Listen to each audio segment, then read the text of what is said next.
Though no man, no matter how great, can know his destiny, some lives have been foretold, Merlin.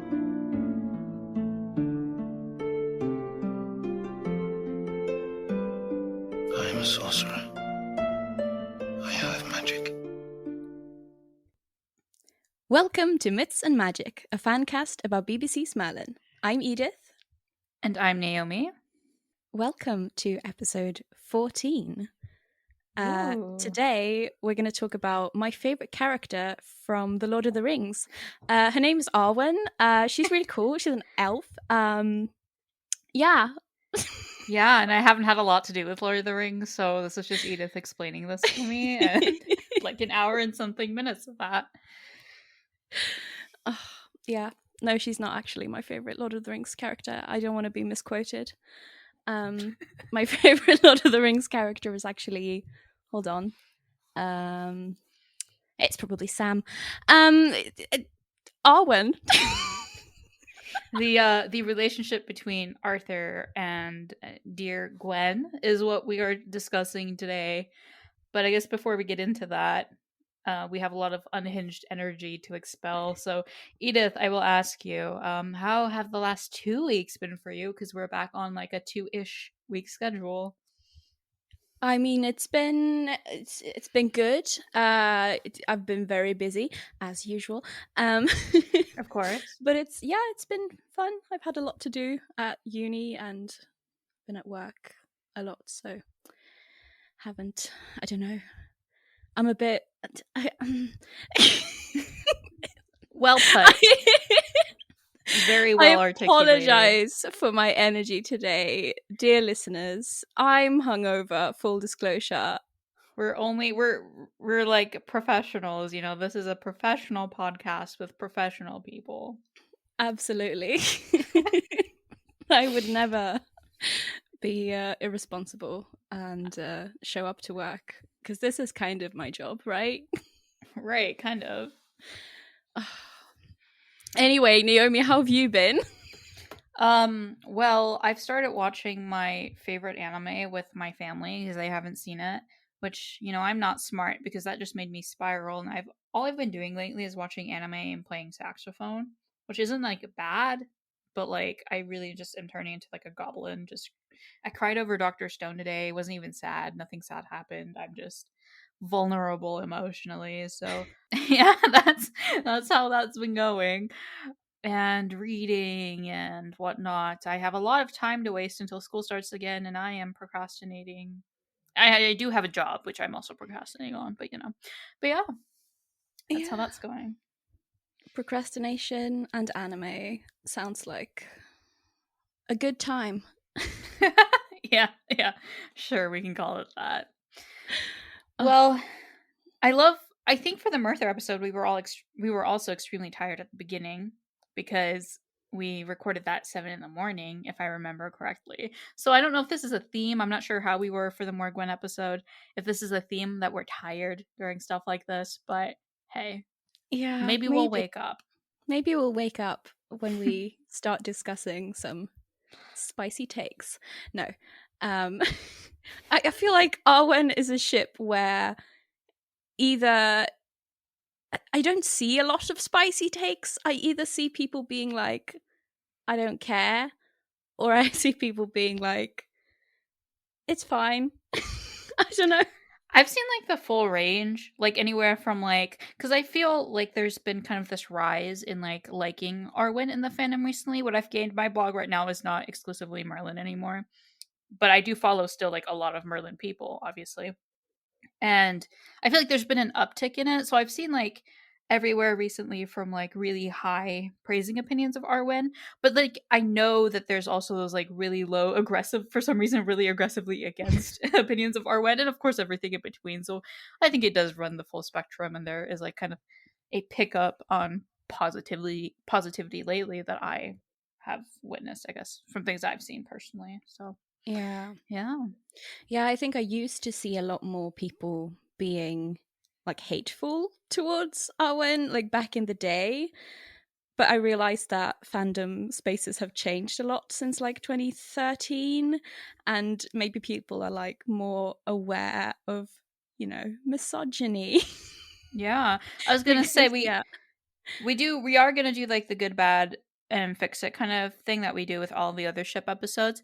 But why not just start it off on like this thought? Like, why do you think ships like Arwen, which would be like out of all the 3 ships we talked about, like the canon ship of the show, like why are ships like Arwen, I guess, why do they get such like a bad rap like within fandom? I don't know, because here's the thing. My first thought would be that they're straight, and a lot of fandom stuff is like created by and consumed by queer people, and I feel like a focus is often on same-sex pairings to a degree. I mean, there are definitely people who like fetishize gay people and stuff in fandom, which Right. is bad. But I feel like for me, it's just like disinterest and feeling like I get, since it is a canon ship, you already get to see it, and I don't feel the need to create content for it because the content is already there. Right. And I think that's something we'll touch on like as well later, this like topic of like content creation and like canon ships. But yeah, I think the thing is, in the past it was really evident, especially since I've been in fandom since I was 11, that a lot of people actively were like really outwardly showing the fact that they had distaste for a ship like Arwen, like ships like Arwen, because they found that the girl was like getting, and we've probably mentioned stuff like this before, so we might get some repeats this episode, but like the girl was like getting in between like their like ship that wasn't canon. Yeah. And of course, like nowadays, like I feel like you rarely or just don't, in like spaces I've run in, at least in the last couple of years, I've not seen like really outward admission of that. I'm not sure how many people think that like inwardly, but I think at least that's, hopefully, I would like to hope, gotten better over the years, that that's like not a trend to like demonize, especially in fan fiction. I think is where you saw it reflected a lot, like demonize the women. Yeah, in it's media. weird. And also with Gwen in particular, it's just so out of character for her to, like, I don't, because like Gwen was Merlin's friend first.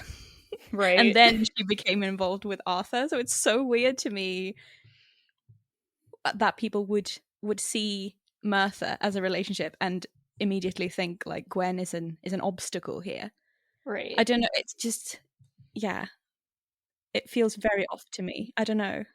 But I feel like we're veering into like maybe some like bad, or maybe not even just bad about relationship, but like bad about like situation territory. Yeah. So I guess we can just like kick this off at the beginning, where we tend to start the good things. As I said, I believe that there has been a rise in positivity, and with that come a couple of positive thoughts from some listeners that we got.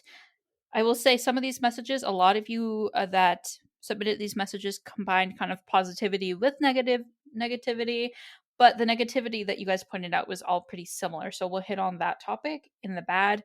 So I guess when we're reading out, we'll focus on the good portion of it. Did you want to, Edith, say anything first to any good interactions or moments that you saw yourself, or would you like to just start off by reading? I mean, I like Arwen. I like how they interact with each other. I like how they are in, I mean, I would say that I like them in like season 2 and 3 the most, maybe. I don't know. I can see that. I was gonna say 4 too, but doesn't she? Because she gets like banished in 4. Yeah, so there was all that like timeline I didn't Wait, was like that in 4? appreciate. Yeah, because 5 they got married, or end of 4 they got married. Oh, that's right. Right. Wait. See, I don't know anything about this show. What's Merlin? The fact that we have a podcast. It's not like we are an authority on Merlin knowledge. Yeah, But I think Arwen is genuinely like a really cute ship. Like, there's plenty of scenes I have in my head. We'll see if I can pull any like out of my brain and specify them. But plenty of stuff that's like flashing before my eyes right now that I'm like, that was really cute. I remember just having that reaction of, that's really cute, and how Arthur just really, you can tell that he likes her a lot, and that he does, gain more respect for her, and I think through sometimes like does learn to have more respect for her. I mean, there's downsides of interactions as well, again, that we'll touch on later, but I just feel like, I don't know, I got really cute vibes off of them, and that's something I do. My brain really isn't supplying like specific scenes because it hates me right now, even though there are plenty, but No, it's good. It's a good ship. I don't have any specifics to point out either, so maybe I should just go right into this message from a listener.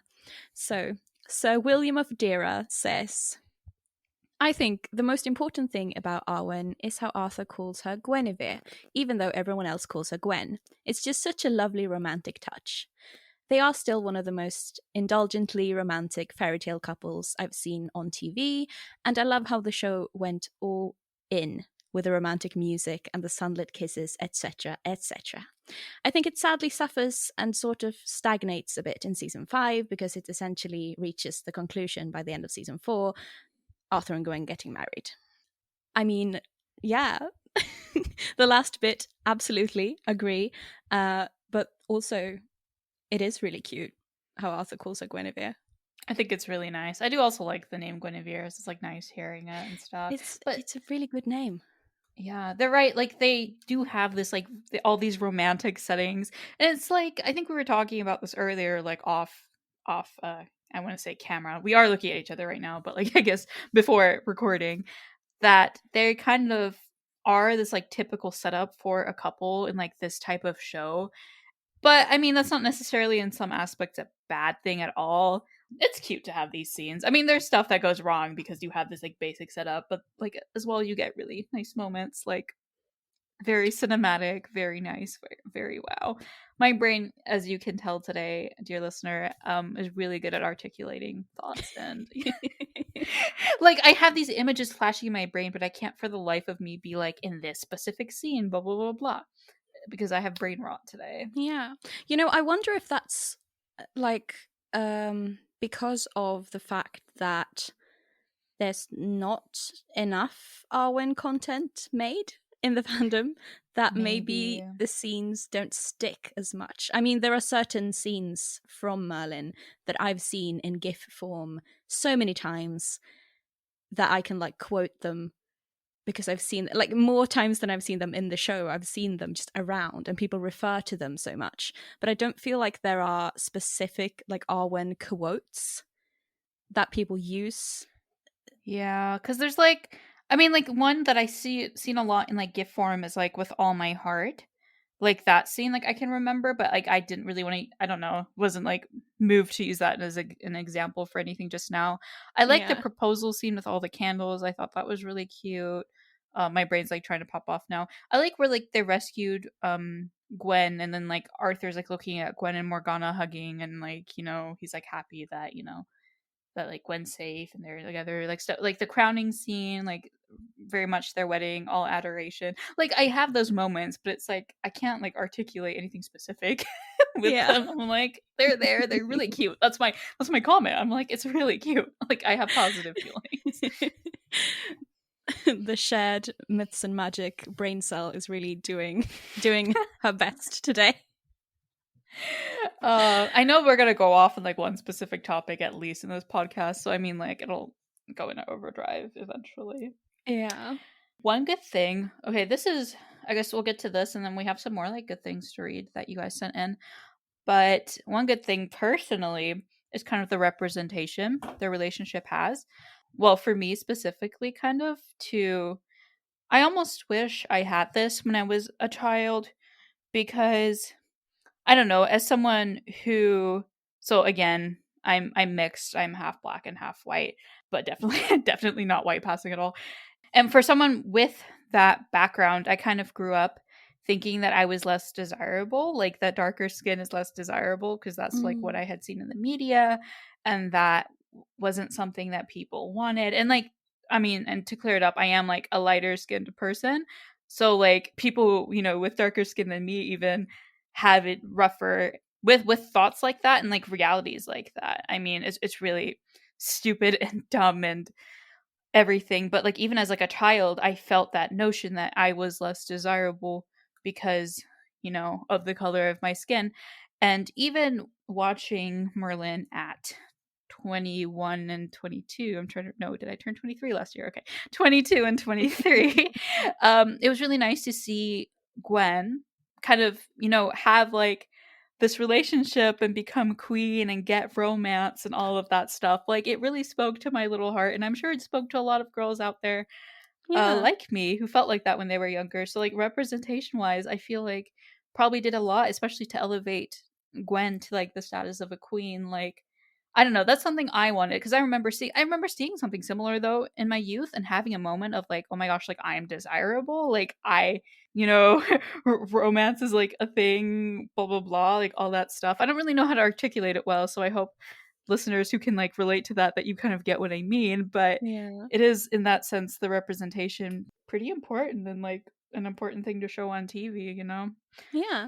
Yeah, absolutely. It's really nice that that they did that. And I like I know that Angel Colby got like a lot of hate and stuff Yeah, when the and that's show like aired, so and bad. it makes me so angry because she was so good. And I like it.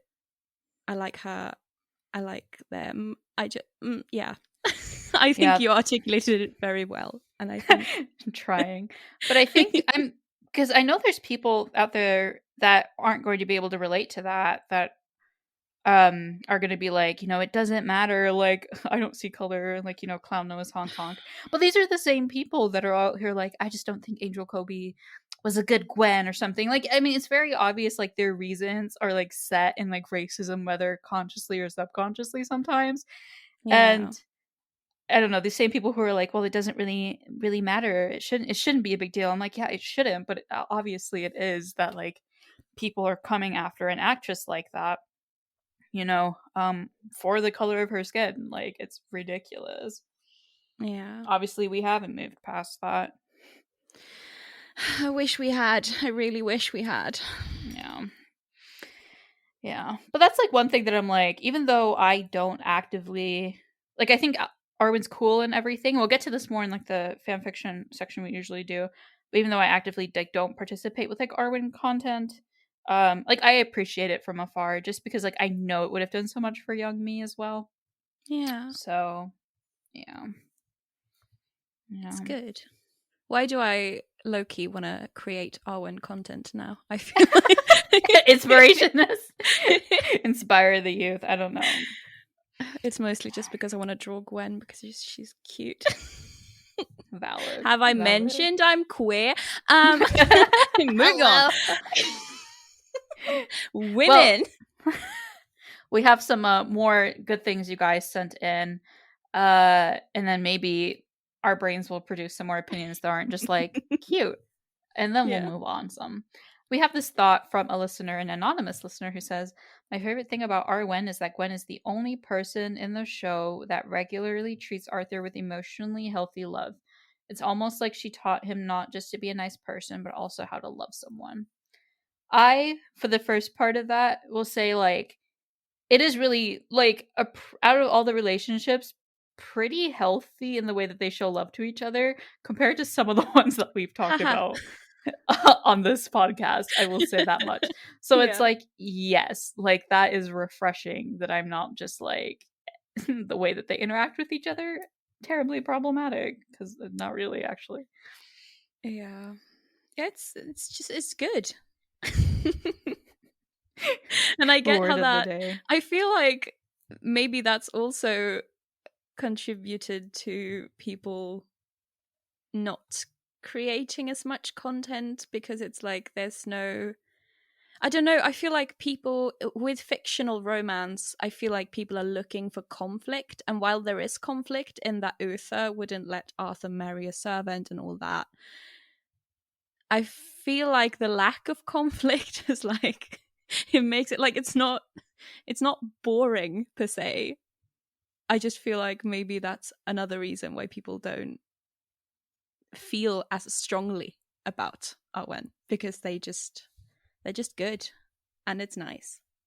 I don't know. I don't, for people like, I want to save this kind of for the fanfiction part. I will say shortly, for people like me who do prefer angst, is probably also partially why this isn't like a ship for me. So, but Yeah. you know, just to tease that for kind of the future. As for like, I'm sure Gwen had I know Gwen had a good influence on Arthur. I wish it were more. I wish like more of her brain cells rubbed off on him. Yeah. But, you know, not her job. So just if he gained any passive like good influence from her, then good. Absolutely. I wish we'd seen more of that in season 5, but alas. Well, we have another message from a listener. This one's from Once and Future Gay, who says, Arwen is so lovely. I like how they constantly show how devoted Arthur is to Gwen. Personally, the episode where he banishes her was wildly out of character as well as out of pocket. It was so disrespectful to Gwen, Lancelot, and Arthur, and the cheating element of the legends absolutely was not necessary to the story.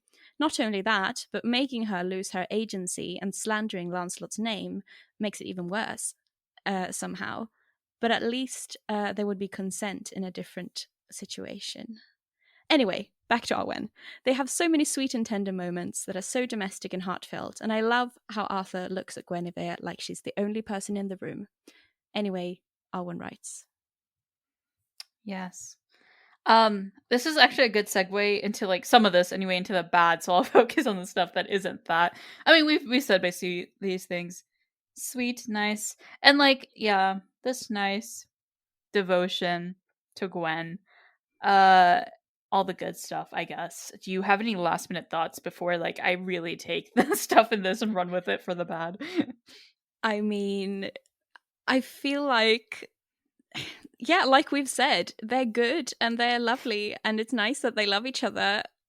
I don't have a lot more to say, so let's just go and talk about some bad things. Yeah, you know how it is, listener. You always have more bad to say than good. It's more interesting. It's always more interesting than saying like good, nice, cool. Like that's how it is. So don't take this imbalance that might happen with our how long we've dedicated to like every portion to mean anything about our opinions. We just like to go off about the bad things. I mean, considering how many bad things we had to say about ships that we actually like, yeah. Okay, I mean, not that we don't like Arwen, but as we've said, I don't think that we actively engage, participate and engage with you know the deal. Right.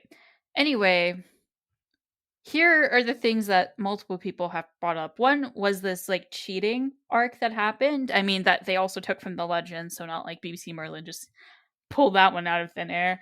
And just, I guess, everything that happened to Gwen and like the banishment and everything. But I guess we'll focus more because we've talked about the banishment a lot. And we have also talked about the cheating arc, I'm sure, in Gwen's episode.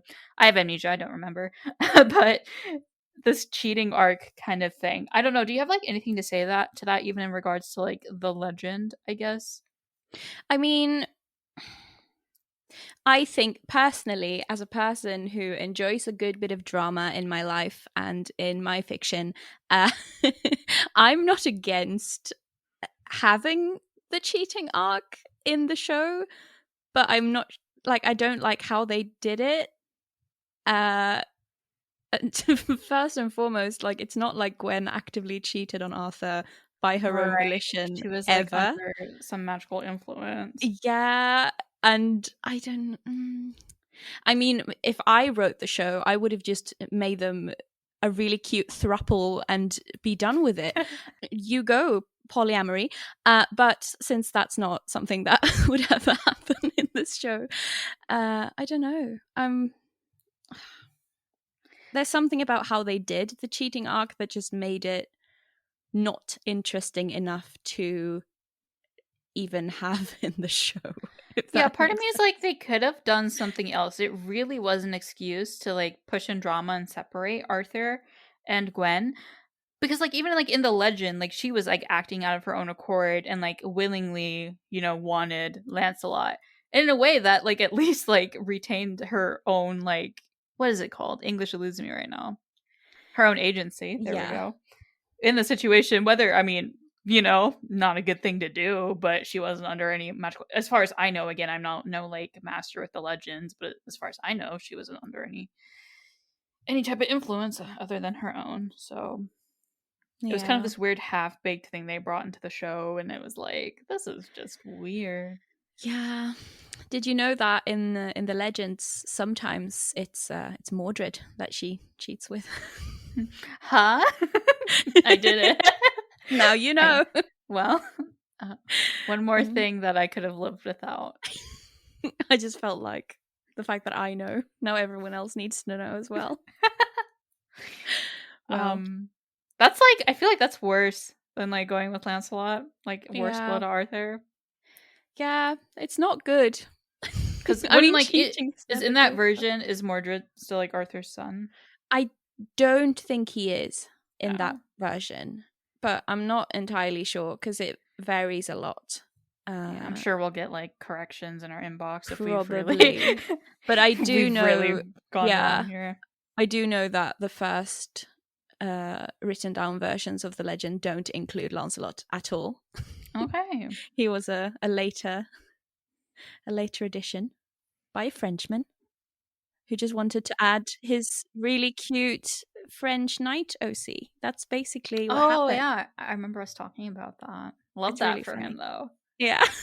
It's like my favorite thing about the Arthurian legend, that this French guy just decided to like, actually there was a knight. His name is Lancelot and he's way better than King Arthur at everything. Even his wife agrees. He's like, cheating arc, don't read. Classic. But yeah, I think honestly it was just like such a flop, and they could have done something so different. Or like, why even have them separated? They could have just done more adventures. Like, because like it's not like they didn't even have to like do the engagement so early in the season. They could have literally had that happen at the end, and maybe the one episode where things go wrong, and it's not like a banishment, but something goes wrong and they have to fix it, and then they get married in the end of the episode. That literally could have been the finale, and they could have had like night shenanigans or whatever the rest of the season, like whatever else that wasn't just banishing Gwen. Like, we could have used that time to develop things, but no. It really felt like just a really ham-fisted way of creating more drama at the expense of female characters in the show, because we know that Merlin writers aren't great at writing female characters. So it felt a lot like they just wanted to, not have to deal with Gwen as a character, just not do anything with her. I don't know. It was bad. I don't like it. So listeners, we are then in agreement. Bad arc. Bad arc. Useless arc, in fact. Yes. Well, as far as I'm trying to think of like any interactions or moments that I was just like, this really ain't it, Chief. I mean, and most of the stuff that comes to mind is this like banishment and like whole thing that happened. So I'm like, we've already just talked about that. But one thing that I'm thinking about is in general is just like, at least at the beginning of the relationship, obviously then when they're married and Gwen is queen, then she's been elevated to that level. But otherwise, just this inherent power imbalance that just comes with relationships like this, like a king and a servant. Yeah. Yeah, I think it happens so much in fiction that I think we don't question it as much in fiction as we would do in real life.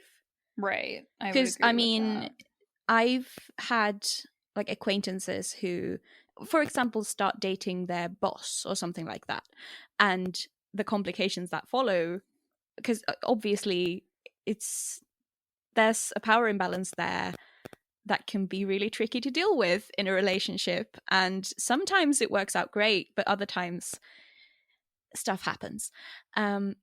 So I think that's something, since it's so common in fiction, it's just maybe I don't know. Did I talk to you about the fact that I saw Love Actually for the first time in my life this Christmas? No, is that the one with the multiple stories? Like, Yes. yeah, I've never watched that, but I know, like what it's about. And stuff. Yeah, I'd never watched it either, and everyone in my life was like, "You have to watch it. Watch It's Love the Actually. best Christmas movie." Is and I it? hated it. Mostly because it's just a story about different middle-aged men who date younger women who work for them. Like that. I don't like that. I mean, like, I haven't seen it, so I guess I can't judge all that much, but okay. I don't like it. So yeah, if people out there really love Actually, I'm sorry, but I thought it was bad. The only thing I liked was Bill Nye because he's always fun. Anyway, Arwen. I don't think like the power imbalance is obviously there, and it's obvious. Right. I don't think it's focused on a lot actually. Besides when things go really wrong, like the banishment, because at that point it's like, well, here's the consequence of dating someone so powerful. You get kicked out of Camelot. Exactly. So, but if we don't think about the banishment arc, if we just pretend that the writers never did that grievous I do not mistake, see. we close our eyes and then we say no banishment arc. Then I think there's not like the power imbalance is. It's not that big a deal in their relationship. Yeah, like the writers literally just don't utilize it like that. And that leads to, I mean, if we think about it as a real relationship, that just leads us to think that maybe they are just good at dealing with them or something like that. Like, because I think it was mostly the writers not wanting to complicate things, so they didn't mention it, or something like that. I mean, because there's like outside things that happened because of that, like difference between their classes, like Uther not wanting it to happen, stuff like that. So like outside forces, but even without outside forces, there usually is some type of like inner relationship conflict. But yeah, the writers were like, "What conflict?" Haha. Until we get to this one arc for no reason. Yeah, it's because mostly I think the person they show who's most affected by or like most hindered by their class is Arthur and not Gwen, because he keeps getting like almost married off to people who just show up randomly, or his dad tells him to do things that he doesn't want to do, and we don't really see Gwen struggling as much, which, you know, she probably does, but the show doesn't tell us. The show's like, nah, she's good. Yeah. The show is like, rich people actually have it worse. You know how hard it is?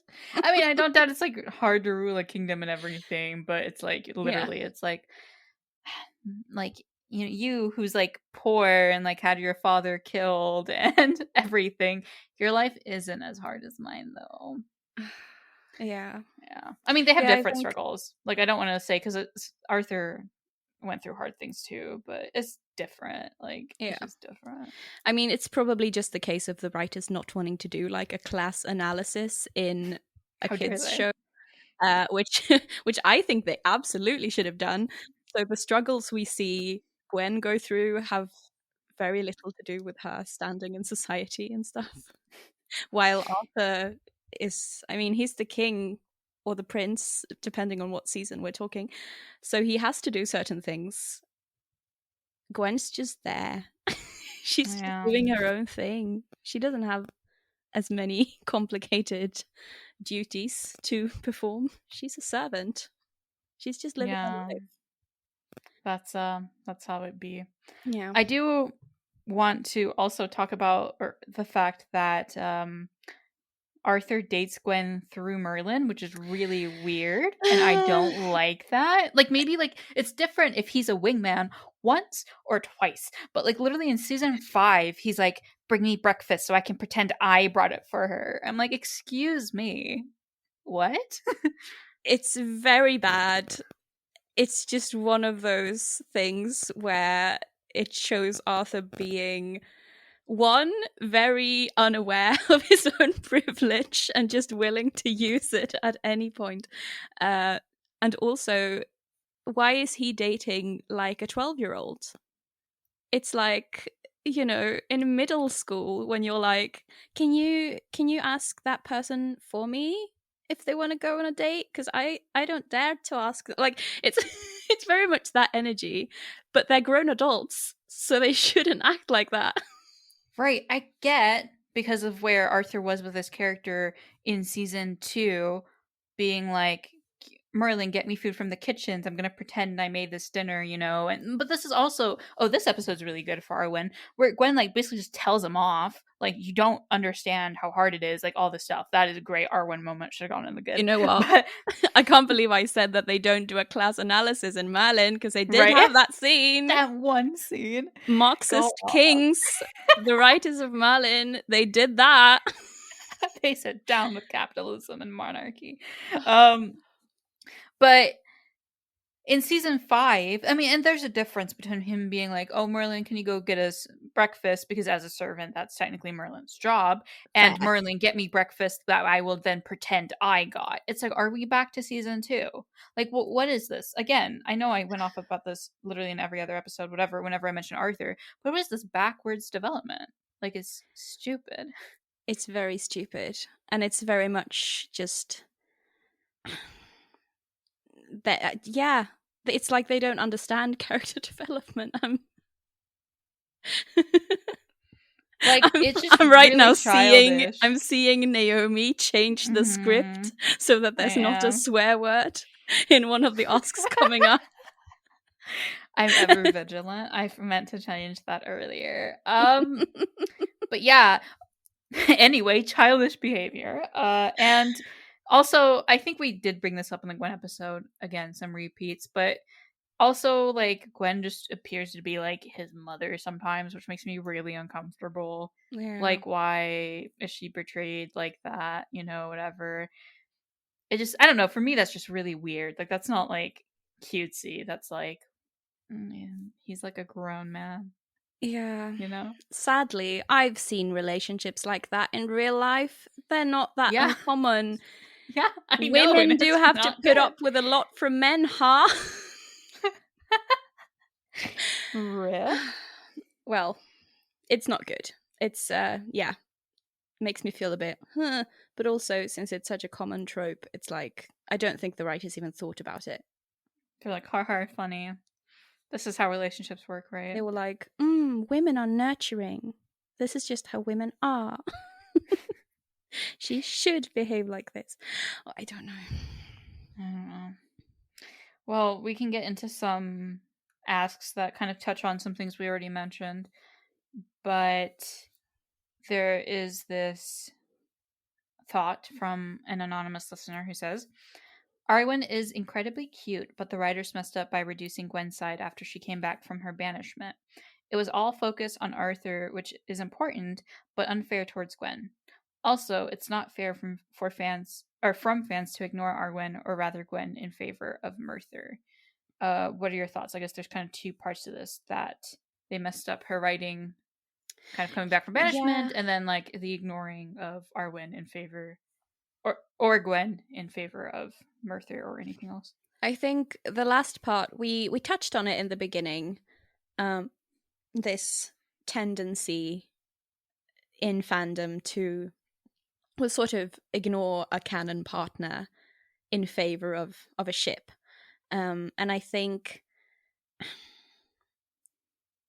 I mean, it's I think if it's done in a respectful way, it's fine, because that's just what fan fiction is. Like, if you get what I'm saying, like if you choose to ignore a canon ship in favor of your ship, that's fine, because that's what fandom is, basically. I think it's more like you're not obligated to like ship anything if it's canon. Like, that's not it, but like you shouldn't be disrespectful, kind of exactly thing. And I think that's, like I said before, I think it's not fair to the characters either, because I think that Gwen and Merlin's relationship is also something that's very, like, you can't just ignore the fact that Gwen and Merlin are friends, and it's I get what this Anon is saying. I do see this tendency sometimes still, but not as much anymore, I don't think. And I do agree that the banishment arc and Gwen's writing in the later seasons it could have been better. Yeah, it's pretty bad. And I guess, do you want to read this other last input from a listener in this section? Because it kind of just it's kind of the same idea with this season 5 Gwen. So this anonymous listener says, Arwen is like one of 3 ships I actually like in Merlin until season 5. The others are Mercelot and Merwain, by the way. It's really cute and mutually supportive until the weird cheating arc and Gwen loses all her personality in season 5. I mean, yes. And also, yes, Mercelot and Merwain. Thank you. It's really like it's like the authors, not the authors, but the writers basically took their marriage to be the end of their relationship. Kind of like, which is kind of insulting. They're like, what comes after marriage? Like, marriage, done and done. And it's like, marriage isn't just, I mean, you have to like work on like, being in love and staying, and like love isn't just enough. Like, you have to put in work and stuff. And Gwen just gets pushed so far to the back in season 5, besides when she's just being used like basically, magic mind controlled by Morgana. But just their relationship is pushed so much to the back, and when they are together, Gwen is doing this weird mother like nurturing thing that's really weird to me, or she's just not even really Gwen because of the magic. And it's just really like season 5 Arwen, like, married couples can still be like, cute and love each other and stuff, right? I mean, not saying they didn't love each other, but like, we could have seen some more things. Yeah. And I think this is a problem that comes up a lot in fiction, that writers like the end goal is marriage. Exactly. And I think also you see that in fan fiction as well, that it's romance in fiction is often so much about the chase and not so much about the, and they lived happily ever after. Like, you end fairy tales like that because the rest is just a little. I feel like a lot of people struggle to write good romance once the relationship is like stable. Well, yeah, that kind of segues really well into this fan fiction thing. I only cut that off here because I know we're about to like get into that territory. So we'll talk about basically this whole idea of ending at and they lived happily ever after and stuff. Because, as we always do for every episode, we asked for fic recs, and we surprisingly didn't get any. And, Edith and I aren't reading Merlin fic, let alone Arwen fic, so we don't really have anything to rec, but we thought we'd kind of talk about this idea or the topic of canon ships and fan fiction. So I guess we'll continue kind of with our thoughts and flow through all of that. But yes, just marriage. And it's funny because I'm actually someone who loves to read established relationship fics. Like, I'll usually, like, that's one of the first things when I go to a pairing, I'll click that box, and there's usually not an overwhelming amount, so I'll go through those first. But I think it's really cute, and I want to see what people are doing in their day-to-day lives and how they're, working to love each other still and whatnot, and what they're going through. And I know I'm a little bit unique in that, but yeah. No, but I think a lot of people appreciate that, because I think in fan fiction you have an opportunity to explore relationships without the necessity of the story or like the plot being super interesting. Like, I feel like sometimes I'm too tired to read the whole get together slow burn. Like, sometimes I'm just like, can they just be together? And I'm reading like a slice of life. I'm always here for the slow burn. I want the rivals to lovers arc. I love it. I love rivals. That's literally my favorite. But sometimes I'm just like, it's like 3 a.m. I should be in bed anyway. But I'm like, no, you know what? More. And also, it depends on the ship. Some ships, I'm like, no, they're married, and I already know that. So it's like, why would I need to read that again? No, but I think fan fiction, it really is like that. It's just indulging in exploration of these relationships from different angles, and since it doesn't have to be profitable, or like it doesn't have to be, I guess, exciting in a way that makes, like, you don't need to have cliffhangers in a fanfic unless you want to. uh so it's, yeah, I think it's an opportunity to maybe write about these established relationships in ways that fiction usually doesn't do, because it's not interesting enough, I guess. I don't know. It annoys me a lot that writers are so bad at writing established relationship. Like, it's... I don't know, the concept in my head doesn't sound that hard, and I say this because if you look at all the Merlin fics I've written, they've all been established relationships. I'm really, because I'm an impatient person and I don't trust myself to write anything that's very long, and I probably just like, we can start off here. Maybe that's how I am, but yeah, for me it's like an easy concept, but I know that for some people it is really difficult. Yeah, I think, I mean, that's how it is with everything. Some people are really good at writing the exciting parts, and some people are better at writing like the stuff in between. I don't know. It's, yeah, I think fan fiction is really a good medium to explore that, I suppose. We also, I think we touched on this before as well, that maybe the reason why we didn't get any people sending us recs, and also why maybe there aren't as many Arwen fics, is because it is a canon ship, and because, you know, the content is already there. Why write it? Which is not true of every fandom, because some fandoms love their canon ships. Yeah, that's true. But I will say, on the most part, and I'll share some things that I found because I went through AO3 today. But for me personally, if I think about what I like, I find it a lot more appealing to read about a relationship that isn't canon. And I find it actually harder for me to read about relationship that is canon. I think mostly because, not even because they're together, because again, I like established relationship stuff, but because I already know kind of like the way that they got together, that whole story, it's like cemented in canon, and I can imagine that it's something else, or like, do I use in my head? But the way my brain works, it's just like, no, but like, this actually happened. Like, it's canon, they're together. I'm not sure why you're brainstorming extra stuff. And that's just personally how my brain works. And so for me, it's actually difficult, at least, to read stuff of them getting together in different ways when I've already, with my own, especially like visually, I'm such a visual person. If I've visually seen it happen on a screen in front of me, like, for me it's just difficult, and that's why I tend not to, like, even if I like established relationships, like, I mean, not to go off on an anime like basis, but Naruto, for example, Shikamaru and Tamari are together, and like, I like them, but like, I really rarely, if ever, read fics for them, because I'm just like, yeah, that happened. Yeah, cool. I guess.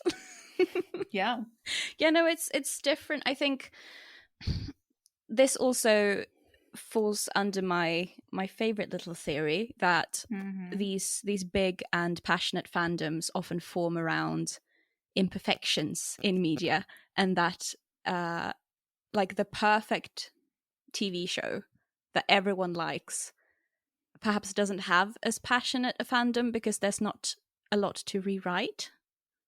So I think perhaps it's just not as interesting to write about something that already happens in the show. Yeah, I mean, I don't know. And maybe it's also like a personal thing, because when I said before that I know a lot of people don't read straight fan fiction, that's just me. I know that a lot of people do. It's just that I don't. I will say, I think it's more not just a you thing as much as, like, since I know we, not even like in similar fandom circles, but like kind of in like the same vibe circles, I feel like we run in those, and like that's kind of like the air I get from like circles I've been running in since I was like 11 at least. But I did some, are you ready for some numbers? I am. I did some looking. Okay, this cannot be considered conclusive scientific evidence. I literally have to go through like hundreds of fandoms and fics and stuff, but I went through my own personal saved tab on AO3 and kind of just looked through some things and thought it'd be interesting to share. I actually found some interesting things. Okay, because like what I was working on was, one, this idea that we talked about, that canon ships, like, what else are you going to write about kind of idea, like, it's already been displayed. And then 2, like you talked about, okay, queer relationships versus the representation of I guess non-queer relationships, even though, like, you could be in, like, you know, a guy can be with a girl in a relationship and still, like, both of them, if not one of them, or if not both of them, can be queer. Yeah, definitely. But I guess for the sake of things, we're just the way that we see them. Okay, if I look at, I try to pick some things people would just know. Avatar: The Last Airbender, for example, we know that Katara and Aang are a canon relationship. I loved Katara and Aang as a child. But I even though I loved them so much as an 11-year-old, I barely read fics for them, which, again, interesting. They are number 3 on AO3, so I put no filters on. I just, like, raw went in and checked the stuff. And they have half of what, interestingly enough, what do you think is the top ship? Naomi, I haven't seen Are Avatar. you good versed? I have no idea what you're talking about. A sin. Okay, do you think the top ship is queer or not? I'll give you this one. I think it's queer. Wrong, actually. Ooh. The top ship is Katara and Zutara. This is a win for the straights. Yeah. Yeah. Congrats, That's the top guys. ship. The second ship is queer. It's Sokka and Zuko. So, for those that know what I'm talking about, it's actually pretty interesting. I was like, oh, that's not what I thought it would be, but Zutara is the top. And Katang, the canon ship, has half of that. Okay. Don't, like, kill me for this one. Next one. I do have the Avengers saved as one of my fic things, and I tell Edith to snipe me anytime I go in there, or the group chat in general. But Pepper Potts and Tony Stark are a canon ship from the Avengers. They are also number 3, funny enough, and have less than half of the fics written for them than Stony does. And I wish I wrote down the numbers because they're kind of ridiculous, but it goes like Stony, Stucky, and then Pepper and Tony at number 3. So I feel like they're still loved a lot, because there's, in, like, Marvel Avengers specifically, there's a lot of ships, so they have a lot of fics for them. So, like, obviously these canon couples are still loved, but, like, just not on top.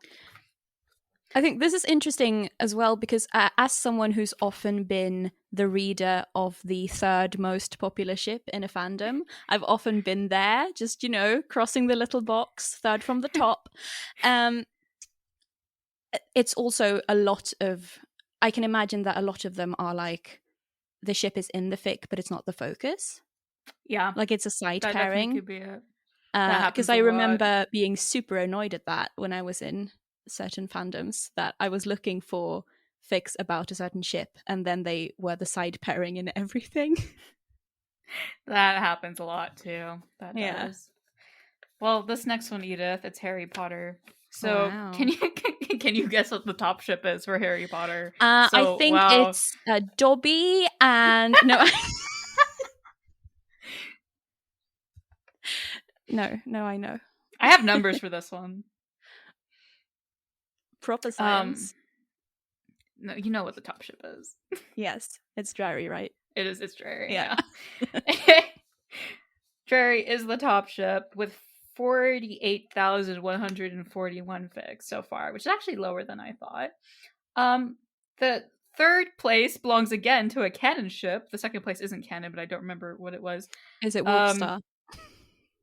I think it is. I mean, is that Lupin and Sirius? Yeah. Yeah. Yes, that's them. Not me exposing myself as someone who's read Harry Potter fanfiction.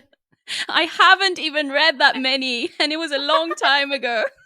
Condemning. Hermione and Ron are the 3rd place with only 14,209 compared to the 1st place 48,000. Huh. Yeah. And let's see. I guess we'll get to Merlin, and then I have like 2 more after that, and I'll go through. Well, Merlin, Arwen is, funny enough, again, this trend continues. Number 3. I don't know what it is with this number 3 business. Arwen, not Merlin, if I said that. Arwen is number 3. Merthyr has 27, or is it 21,000? I can't, 21,911 right now. And Arwen only 3,263. So there's that, like, discrepancy between them. Yeah. Yeah. Now, there were some things I wanted to check in fandoms where queer couple was canon. I was like, I wonder what happens here. Now, I really liked the show on Disney called Andy Mack a while back, and it ended up having a queer canon couple, Tyrus. And Tyrus, actually on AO3, is the first, while a canon, and the second one is also a canon couple, Buffy and Marty. And then when you get to the third one, it's a non-canon queer couple.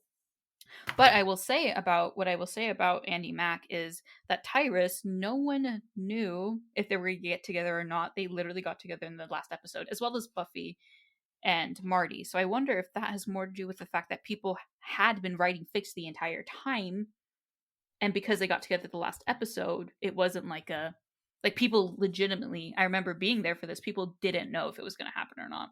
So I wonder if that affected it. Yeah, I think because it wasn't like obvious, like, you know, these people are gonna get together, like we can see this from the Get Out, like people were just still like, Disney's gonna like punk us on this, and like they're not gonna get together. Like that was the mood. Yeah, I remember back in before, because I listened to the Magnus Archives, right? It's almost over now. What will I do with my life? We will see.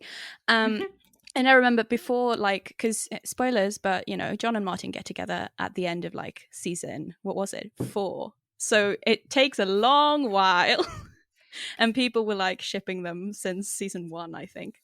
So, and I think that definitely, then it becomes another thing, right? Because then it's like shipping a non-canon couple, and it just ends up being canon. I don't know. I think the more unsure your audience is, the more fics you will get for a couple that eventually ends up being canon. But in the case of Arwen, it was so obvious. But also from the myths, it was like from the get-go, it was very obvious. Yeah. And so I think people didn't feel the need to create content like that for something that they were like, oh, we know this is going to happen. Do you want to hear a funny story? Yeah, go ahead. About baby Edith. I think when I was 10 or 11, Merlin was on TV, on Swedish TV, and I watched it, and this boy in my class watched it, and I had a crush on him, because back then that was something that I did, liked boys. And I remember so clearly that we talked about Merlin, and you know, we were kids, so we were like, oh, let's just like, what character are you in Merlin? And I remember him saying that he wanted to be Arthur, and that he wanted Arthur to get together with Morgana, and then he was like, oh, and you can be Gwen, because she's cute. And I loved Gwen, so that was completely fine with me, but even more fine with me since I, a nerd, knew that Arthur and Gwen were going to get together. So I secretly was like, haha, we'll see. Tricked you with your non-knowledge of Arthurian legend. Can't believe he shipped an incest ship. How dare you? Maybe, did he just not know yet? Yeah, it was at that point. It was like season 1, episode 1. Like it had I do feel bad for people who got trapped in that, because like imagine finding out and you're like, huh? What? Well, my last little statistic I have here, this is in comparison to Andy Mack. I picked another show, High School Musical, the musical, the series, also a Disney show, that also had a queer couple. You were like queer couple that became canon at the end of season 1. But also the difference, I think, here with Tyrus is like everyone was pretty sure, or like it was already established that these characters were queer. And then like it was pretty early on, since it only has 1 season anyway, that they had established that these 2 characters, you know, would be romantically involved. And so in first place, you actually have a canon ship, but they were more kind of unsure with some things. Ricky and Nini. And then number 2 is the queer ship, Seb and Carlos. So I thought that was like interesting, but I feel like it's because they didn't string along the same way that like Tyrus did. Yeah, I think it's probably, and I mean, this is very much an incentive for shows to like queer bait into oblivion. And that's what, I mean, if we're talking back in the day when Merlin was airing, every show did that, right? Right. Because building a fandom had just become something that writers were aware of wanting to do, I suppose. And so a lot of shows would have these will they, won't they, queer relationships. And I think, I mean, it wasn't good. It was bad. Hate queer baiting. It's annoys me so much. But it I very think we've much made that evident. we have made that evident, and I feel like these are things that we've talked about before on this podcast, but you know, we like repeating ourselves, and you know, it's yeah, it becomes an incentive to queerbait, basically, that you know that if you have relationships like that, it will build a fandom that creates a lot of content, and that will gather more interest for your show, basically. Yeah. I do have a question in regards to queerbaiting, because I was watching a YouTube video like a couple of weeks ago. And it's one I had watched before, but I was going back through this content creator stuff. And he had a video about queerbaiting in which he kind of made the argument that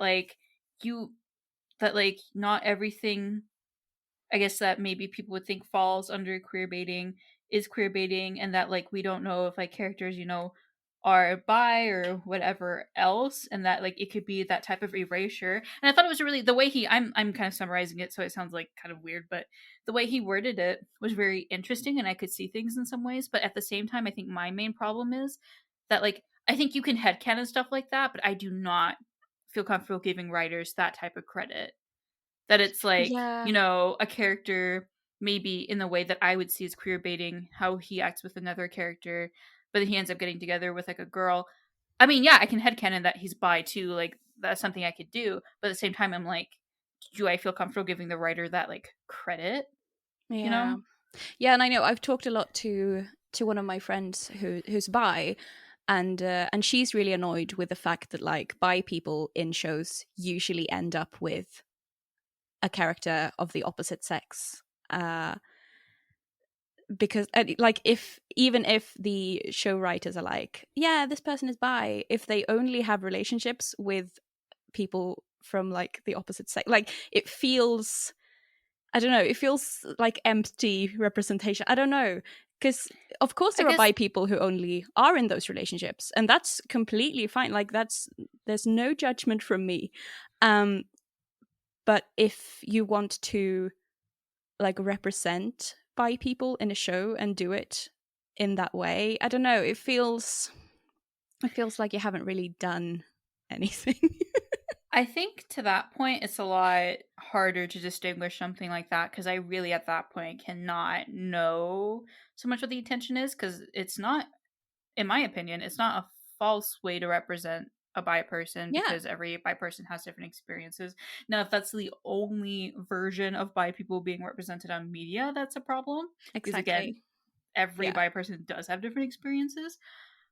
But yeah, that's one of those things where it's like I literally would have to like get inside this person's mind and see, because it could be that they were just literally just displaying this one experience from a bi person that is valid. Like there's nothing wrong with it, but yeah, I think that's where it gets really like cloudy. It's like I wouldn't call necessarily. Yeah. Well, at that point, it's not even a thing of queer baiting, but Exactly. I think there was definitely a tendency for a while on the internet in the past couple of years. I don't know if we've gotten past it now, where people would like yell queer baiting at everything, and it does get to a point where you're like, no, this is just how the story went. But I think as I don't know, it's one of those things where it's like it matters, but it matters to a degree. Right, because it's like just because two guys have a good relationship is also not necessarily queer baiting, because it's like guys can be friends and interact. Yeah, and whatnot, you know? Exactly. I've heard writers talk about this where they like, where for example, there are two men who are friends in something, and people ship them, but the writers are like we don't want this to be a romantic relationship because we want to provide this, you know, like a non-toxic male friendship, because those you can represent those as well, and that's also something that you can want to write a story about, and that's just a different story, and that's fine. But I do think that for a while there, queerbaiting was so prevalent in so many shows that it became this pattern that was just unmistakable. Yeah, because there's a difference between like having this good, like I'm trying to think of like a friendship right now. I don't watch so much TV, so my brain's like fizzing out right now. If you think of anything, you can drop it. Good male relationships. But like it's, for example, it's like okay, there's these good, like, brother-like relationships or whatever, but Destiel is definitely queer baiting. Like, stuff like that. Like, Yes. there's no, like, excuse. Like, I don't know what the fine, like, defined lines are for things, but I'm pretty sure on that one, like, that one I feel in my bones. Yeah. You know what? I will be happy if I don't have to talk about Destiel ever again in my life, but I will say this, that I think in that particular case, I think that what happened, because I used to watch Supernatural, but I didn't watch the later seasons, so I don't know what happened then. I don't either. I didn't watch past, like, season 9, so. Yeah, because in, like, season 4, when Cass shows up, I don't think, like, they didn't mean for that to be a queer-baited relationship from the get-go. I think people started shipping them, and the writers just went with it. That's what I think. Right, That they and were then like, oh, we gotta send them to mega ultra turbo hell for the gays. We've done wrong. yeah. And I wonder if that's the case with most queer-baiting shows, that the writers maybe didn't start out doing it, but then when they realized that, like, this is what the people want, or, like, they mistake it for what people want because people do so much content about it. And then I guess we can also talk about how it's always men.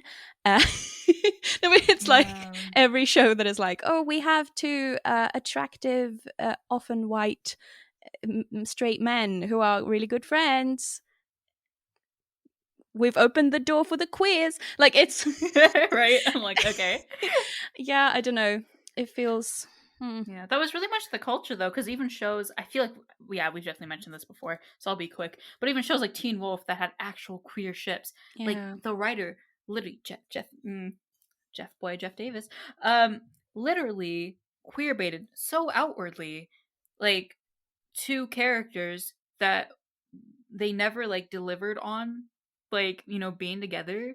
So, like, outside of the show, even for, like, award shows, like, I remember specifically this video where they're on a boat and they're like, yeah, vote for Steric, like, just for, like, the clout, basically. And they're like, and you'll get more videos like this, like, of us hugging. Like, that was, like, the culture. Like, you can't tell me that wasn't queer baiting. Like, it was so obvious back then. Yes, they did it on purpose. So it does exist, but, like, I think you're right that people have overused the term. But that's still, I just lose it every time. I'm like, wow, that was you know so what obvious. Something interesting that I found out recently, because my one of my friends used to watch Once Upon a Time. Have you seen that show? My mom has watched it. Yeah. Hi, Mom, if you ever make it to this episode. Hi, Naomi's mom. I'm so sorry for all the weird things I make your daughter talk about on this podcast. She's listened, I think, to, like, the first 2 or 3, so I mean, she's got a while. Champ. Yeah, so anyway, Once Upon a Time, I've never watched it. I've heard that it's bad, but recently we, like, me and this friend and another friend, we were like, okay, we need to watch something, just have something on in the background, and we asked her, like, is Once Upon a Time bad? Can we have it on in the background? Is it good enough to, like, rewatch for you? And she was like, yeah, sure, let's do it. It was really bad. I would not recommend anyone watching it. We made it through one season, and it was hard to get through. That's all I'll say. But of course, I had to go into AO3 and check what the ships were, because that's just how I interact with media these days. And the largest ship in that fandom is actually a lesbian couple. Interesting. I know nothing about Once Upon a Time. A non-canon lesbian couple. Oh. And I love that. And I wish they were canon, because all of the canon ships that I saw in season 1 were boring or problematic or both. Boring and problematic.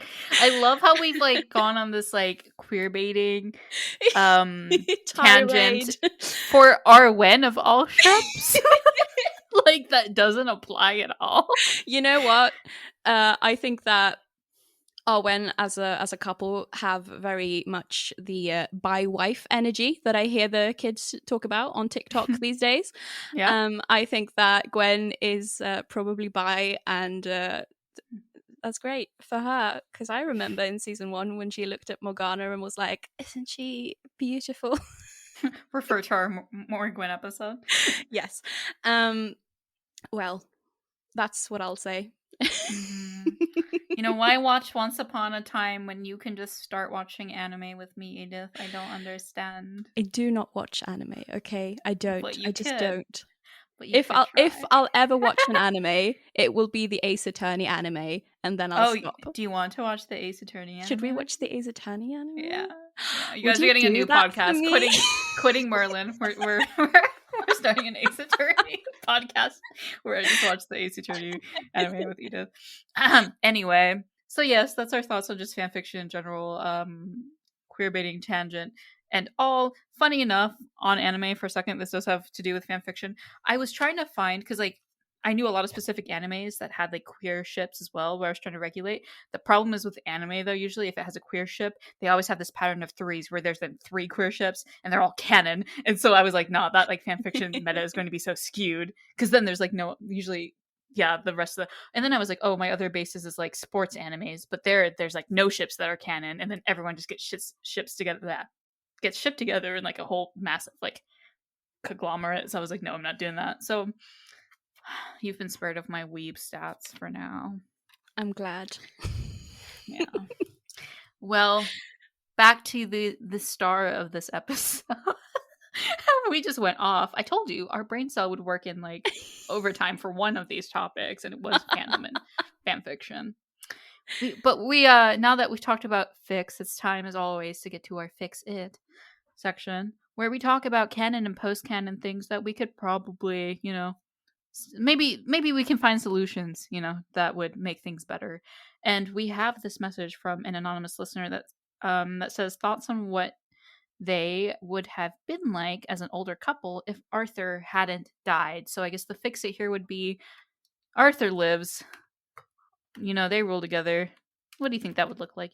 You know, I mean, I think that Gwen would be a very good influence on Arthur, as we've talked about. It's not her duty to be his mother, but I think that she would teach him a lot about being a better person, and I think that would show in how he ruled his kingdom, and they would just be a power couple, and it would be great. I would like to see it. yeah. I mean, I think this is me also kind of first fixing Arthur's character development and making it steady, and then applying that knowledge.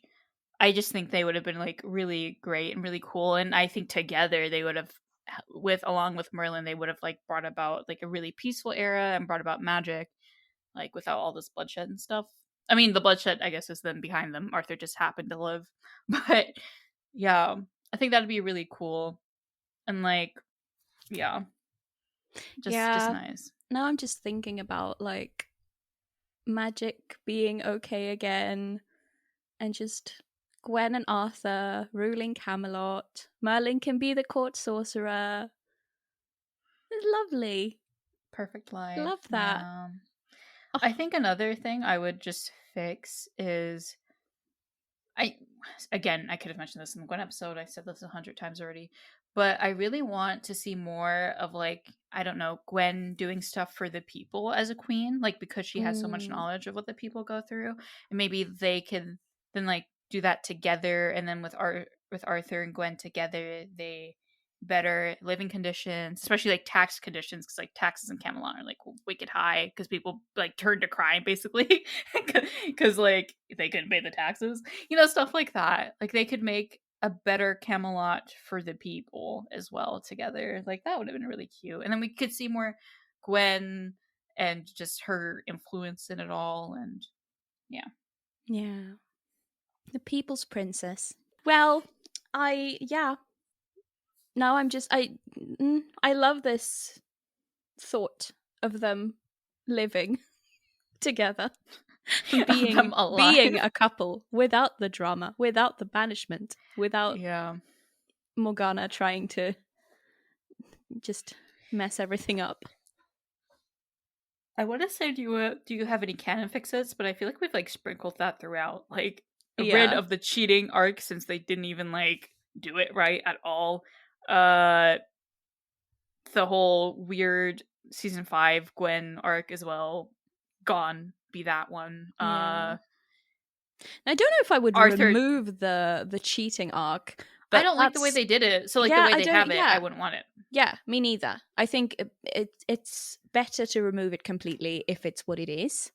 Mhm. But if they had written it better, I think that would provide some drama. But if they had done it better in a better way, then it was done. I just want. I know what you mean. I want the drama. I just I want want it to drama. be better. Good drama. Quality drama. Because like, who wouldn't fall in love with Lancelot if he showed up? That's true. I would, and I don't date I men have. anymore. I am in love with Lancelot. Yes, Fact. I do think Yeah. that Arthur maybe also was a little bit in love with Lancelot, and that's all I'll say. I think Merlin you're definitely correct. was. Oh yeah. I think everyone, like literally Lancelot, like strolled in and everyone was like, interesting. Just like the old French guy wanted when he inserted his knight OC, who's just Exactly. good at everything. He's like, this isn't a Mary Sue. It's just good at everything. Some people are just like that. Yeah, I would agree. Lancelot's like that. And I was gonna say the other thing that I'm just thinking of again is something we mentioned earlier, just like Arthur takes direct control of, you know, dating Gwen. That's not a weird, you know, thing that he's doing through Merlin in a way. Especially that like just develops as it should, in my opinion, when I think of character development. That Arthur does actually go down to the kitchens himself because he's developed that far and get breakfast for his wife and him. It completely Wow. makes sense for him to behave like that in the earlier seasons when he's still like young and naive and, you know, likes Right. using Merlin for things that he should be doing himself. But in the later seasons, it would have been really nice to see something opposite of that. So, for example, just him just making food or like trying to do something for Gwen that he wouldn't have done in like season 2. That would have been nice to just show some development, but you know. No, they're not allowed to be cute in season 5. No. It's not allowed. It's forbidden. The cute is forbidden. There's like some cute scenes, I'm not saying they're not, but we could have had more. Do you have any other fixes? I can't really think of much. Again, I think we peppered a lot of stuff throughout just talking about things. Because if not, then there's the most important part of our podcast to get to. Have we done the Anon question? We have. Oh yeah. I forgot. We're doing so well the today. Brain capacity in this episode. It's so bad. Yeah. I don't have any. I think a reason why there's not much to fix is probably because it's such a like standard romance story. Yeah. And it has all of those components already in place. So if you just would have given it more flavor. Yeah. Like, more flavor, you better know? flavor. Remove Better the bad flavor. flavor. And then do a good flavor. A good like MSG of flavors, like nice seasoning of flavor, yeah. Yes. That would have been nice. So I can see in your eyes that you're very excited to talk about something. What is it? So Edith, in like this Arwen dynamic, when does Gwen find out that Arthur is actually Lancelot Camelot?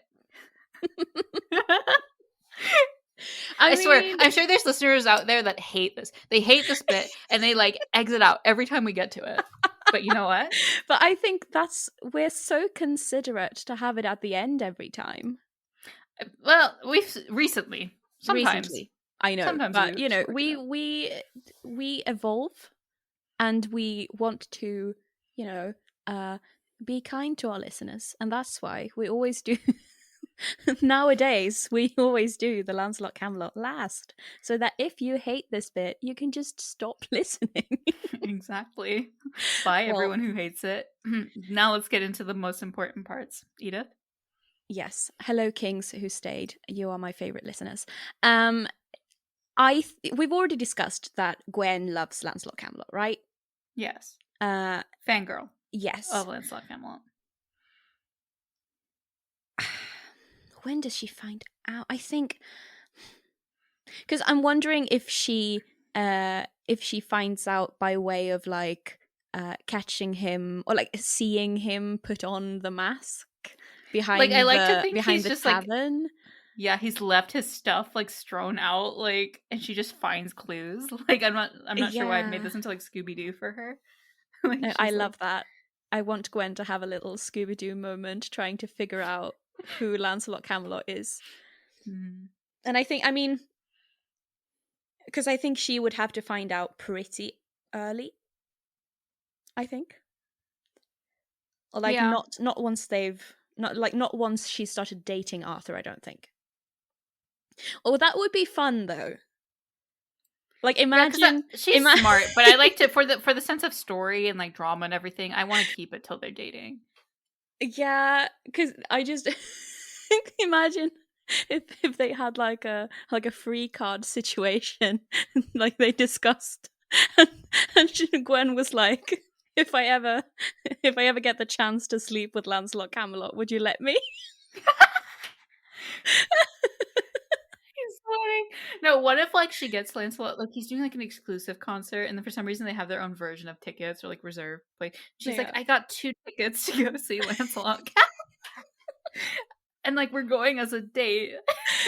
Arthur's like, how do I like make her think I have massive diarrhea and like can't go? Like I have dysentery, like I might die, Gwen. Like I can't come to the concert.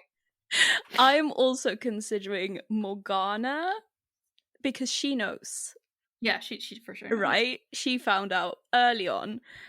So I just imagine like them talking shit about Arthur behind his back, just Gwen and Morgana gossiping, and then Gwen is like gushing about how much she loves Lancelot Camelot, and Morgana is just like, should I tell her? No, I'm not gonna tell her.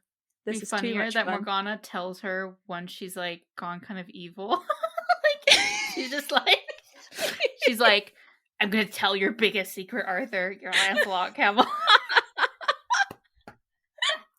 It's like, wow, dang Morgana. I didn't know you, like I knew you were bad, but like I didn't Gwen know. is like, no. He's not. I would know. Who needs the cheating arc when you're gonna have the Lancelot Camelot reveal arc? Yeah. It's like that's Merlin much hiding his better. magic for that for like till like literally the second to last episode. Or no, last episode. It'd be like Lancelot Camelot being hidden until like season 4, and it's like the ultimate betrayal. Yeah. Love that. Mostly because Arthur just let Gwen like gush on about Lancelot Camelot every time. Yeah, I feel like it would. His ego would really appreciate that, I think. Yeah. So even though maybe it's not good to keep secrets from your partner, it's, you know, it's funny. It's funny if she doesn't know. Mm-hmm. But also, once she finds out, she would be his biggest supporter still. Yeah, I agree. Pestering him for the new single. When does the album drop, Arthur? You performing at our wedding or not? He's like, you know, I like couldn't like he couldn't do that because then people would know. He's like, no, I can't. But imagine for their wedding, because I think like Elian would want to do something special for his sister's wedding, right? So he got the night together, and they all like paid to to have Lancelot Camelot play at the wedding, and no one knows that it's Arthur, and he has to like run and change. Like it's like a real disaster. He has to like enlist. Like at this point, Merlin just has to know because he has to enlist Merlin. He's like, please, I need help. Like, yeah, I mean, Merlin could just magic himself to look like Arthur, and then they could switched should have places. written for the show.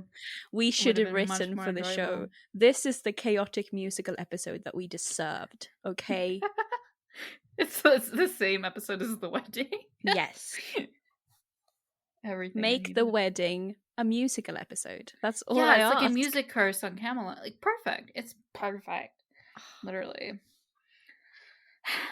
Well, Edith, do you have any last words on Arwen before we wrap it up and send our listeners back to whatever they were doing with the rest of their day? I think none of us are very good with words today.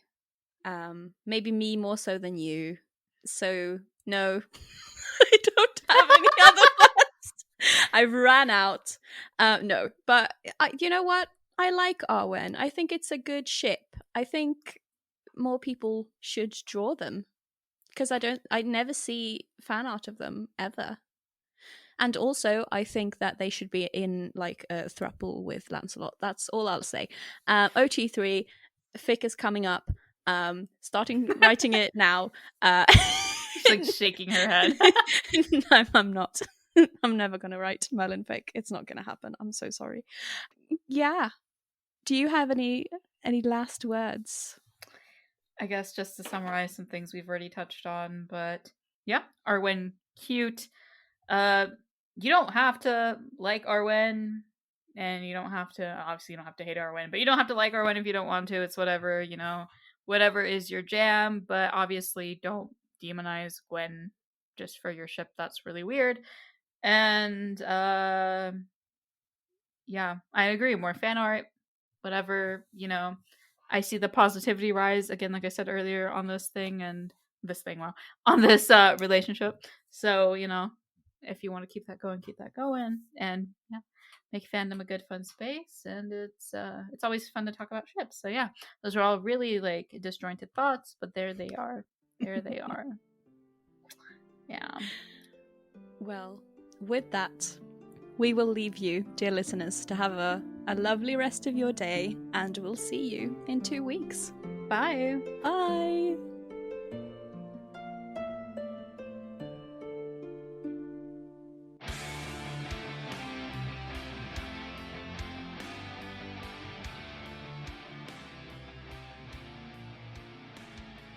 Thank you for listening to Myths and Magic, a Merlin fancast. The intro and outro music are snippets from the song Now We Ride by Alexander Nakarada, accompanied by dialogue from BBC's Merlin. More information can be found in the description. We will be dropping new episodes of the podcast twice a month. We hope you'll join us again soon.